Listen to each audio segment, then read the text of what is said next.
मुळात ज्या मूलभूत सुविधा होत्या ज्या काँग्रेसच्या राजवटीमध्ये कधीच पूर्ण झाल्या नाहीत।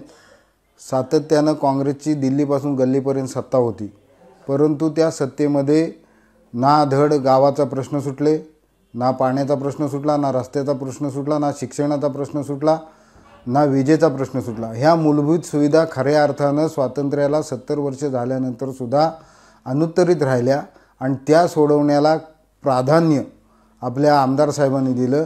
शिंदे साहेबांनी त्यांना भरपूर त्या प्रमाणात सहकार्य केलं आणि जो अपेक्षित असा आम्हाला निधी होता त्याच्यापेक्षाही जास्त निधी आमदार साहेबांनी या 2.5 वर्षाच्या सत्तेमध्ये या महाड, पोलादपूर, माणगाव या तालुक्यांमध्ये आणलेला आहे।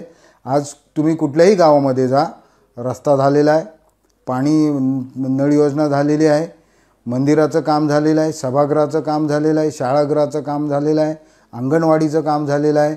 एक ना अनेक कामं या 2.5 वर्षामध्ये आमदार साहेबांनी मार्गी लावलेले आहेत।